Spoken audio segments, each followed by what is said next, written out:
Come over here quick. Jackson just called me out of the blue and said he threw Mom out of the house.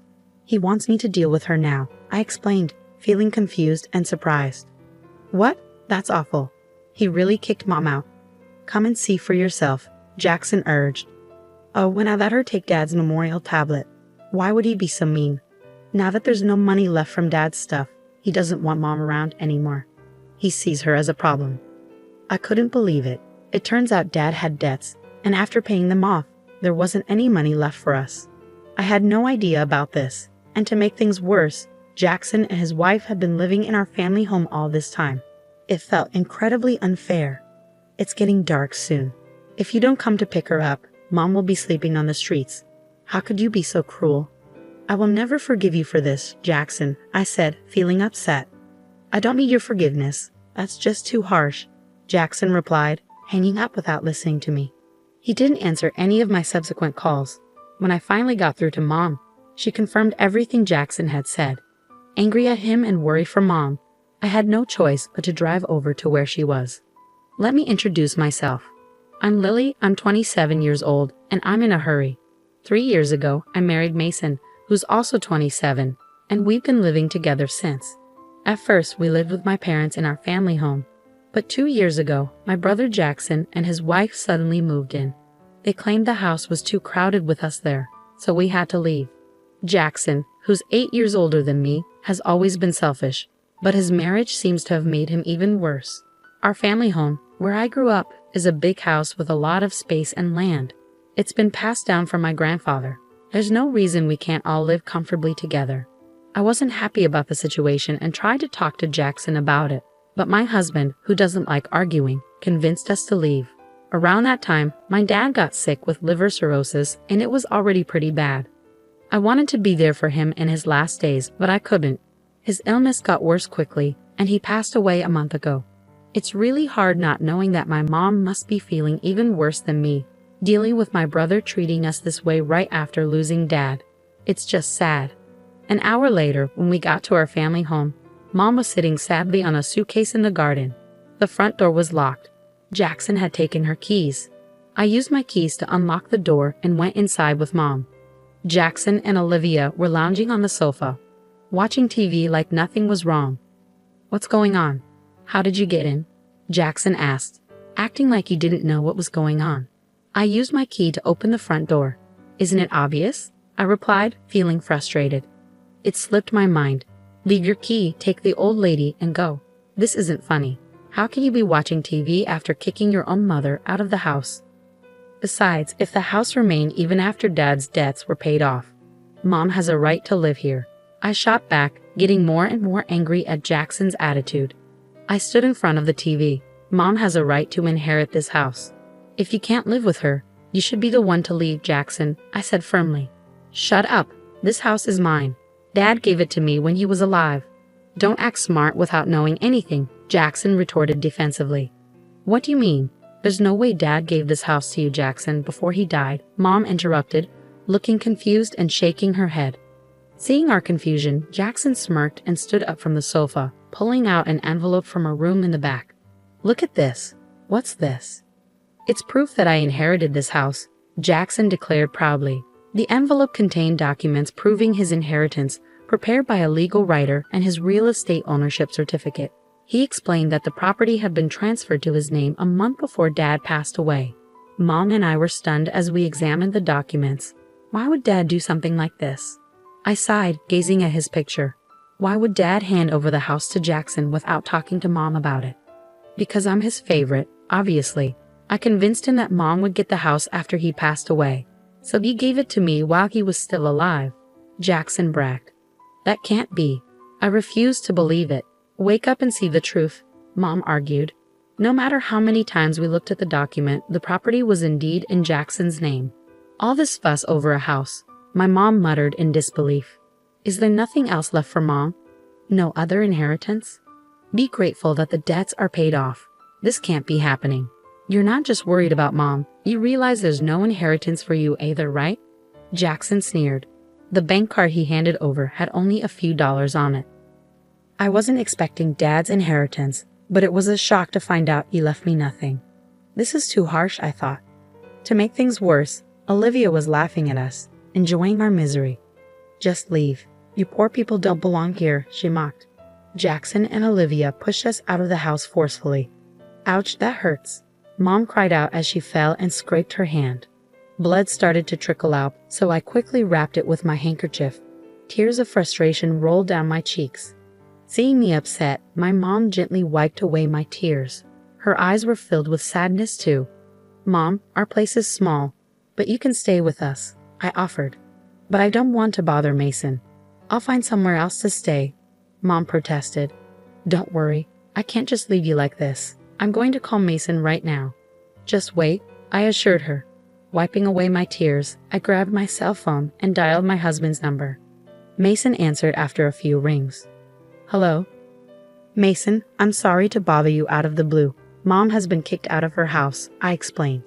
As I told him what happened, Mason listened attentively, though he seemed a bit unsure. I held my breath, waiting for his response. "Our apartment is pretty small compared to Mom's house. It might not be the most comfortable," Mason started, "but I don't mind.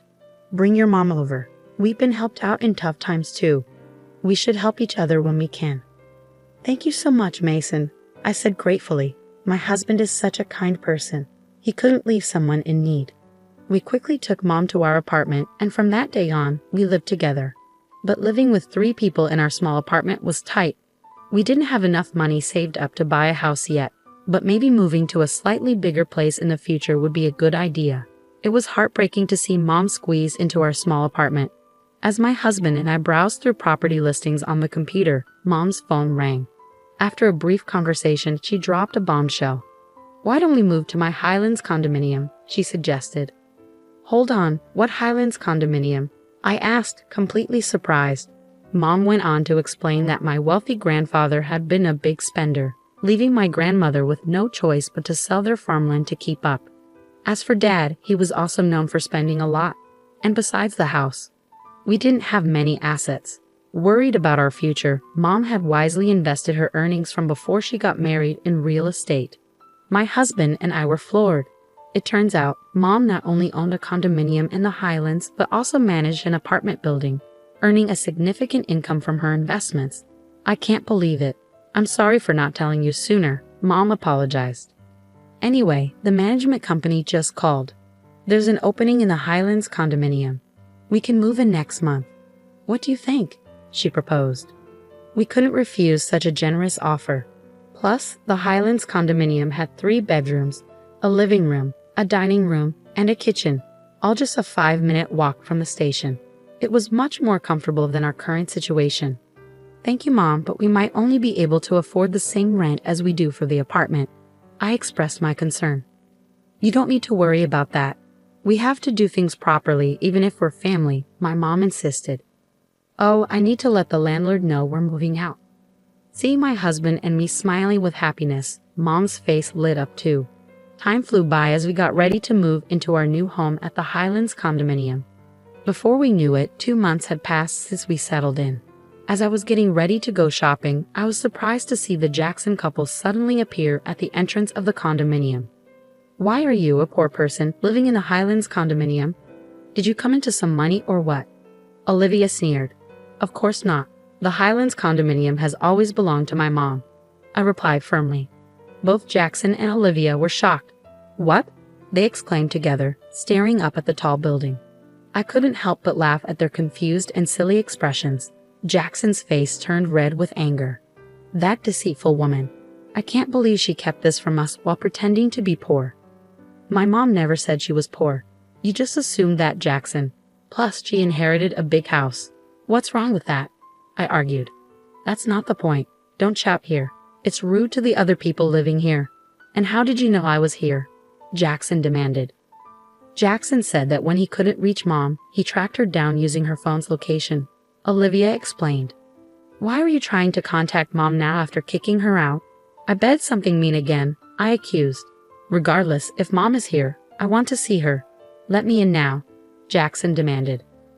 "You must be kidding. If you hurt Mom again, I couldn't stand it. If you have something to say, tell me," I insisted. But they kept pushing to see my mom without saying why. The Jackson couple seemed quite flustered. Weren't you two living comfortably in your big family house, just the two of you? I questioned. It's none of your business, Jackson snapped. Fine, if you don't want to tell me, that's okay. I have to go now. Bye, I said, trying to walk past them. But Jackson suddenly grabbed my arm tightly. Ouch, let me go, I protested. Just call Mom. Absolutely not. I'll call the police, I threatened. But Jackson just scoffed at me. There's no way the police would come for a simple family argument.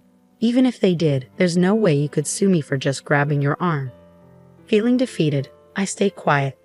Fine, I'll tell my mom, but only if you tell me why you're here, I relented. The utility bills for that house are ridiculous. Just for the AC, the electric bill is $500. This is no joke, Olivia explained. Their old traditional style house had more than 8 rooms, so it was no surprise that utility costs were high. But even so, a $500 electricity bill seemed a little steep. It was a particularly hot summer, so they probably overused the AC. I thought you would have known that from the start. How would we have known? Mom used to pay the bills. Jackson scratched his head frantically as Olivia fumed. There's no way we would have known. Do you know the property tax for that house is $5,000 a year? Olivia exclaimed. What? I can't believe you didn't know. Why would an old house like that cost so much? How are we supposed to pay that? Jackson protested. Our house is old and has a large yard, so it's only natural that it would cost a lot to maintain, I pointed out. I also mentioned a reality to the Jacksons that they might not have realized. And apparently it costs more in taxes to give away property while you're alive than after you pass away, I added. Wait, is that true? Jackson asked, stunned. I didn't know before, but now I know. My mom told me all this, I said, watching as the Jacksons looked really surprised. Olivia got mad and blamed them, saying, it's your fault for not doing your homework. Then they started arguing right in front of me. Jackson said, we worked hard to get Dad to change the name on the house.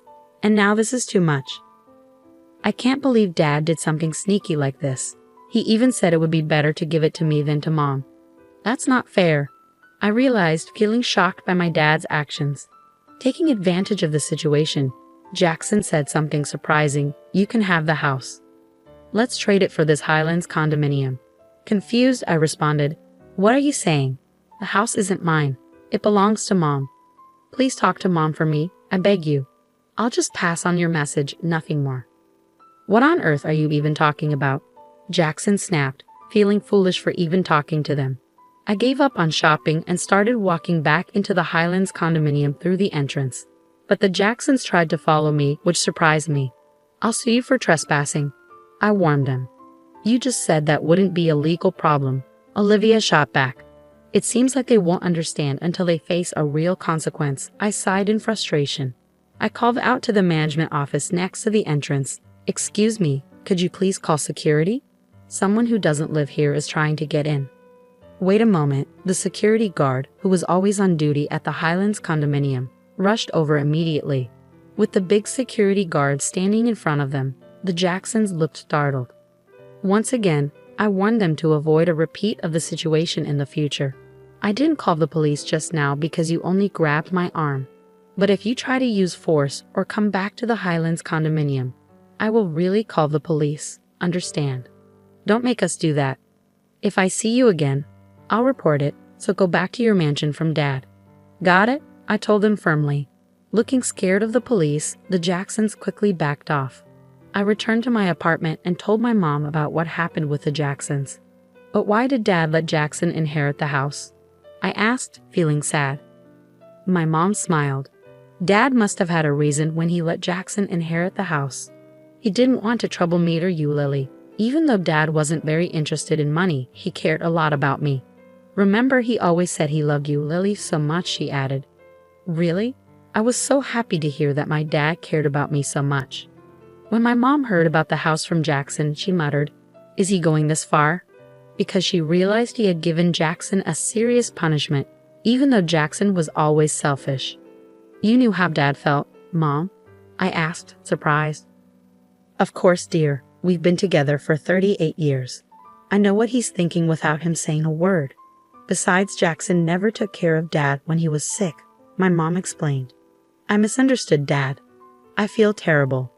I want to apologize, I admitted. Don't worry, Lily. Your feelings are reaching Dad in heaven. The ones who should worry are the Jacksons, who these days would buy a big, high-maintenance house like that. I bet they'll struggle to find a buyer, my mom said with a smirk. After a while, it became clear that my mom was right. The Jacksons couldn't handle the house on their own and put it up for sale, but couldn't find anyone to buy it. They kept living there even a year later. Amidst all this, Olivia accidentally started a grease fire while cooking chicken in the house. It quickly burned down, and since they didn't have money for fire insurance, their life was going to get even tougher. Well, while I understand their problem, it's not my concern, I thought, feeling thankful for my life in the Highlands condominium. Living in the Highlands condominium was amazing, and I could only feel grateful to my mom. I've been paying her rent every month, but it seems she's been saving it to make sure we won't struggle in the future. Every day is peaceful and happy as I live with my wonderful mother and caring husband. Visiting my father's grave, I promised him that I would always repay my mother's kindness.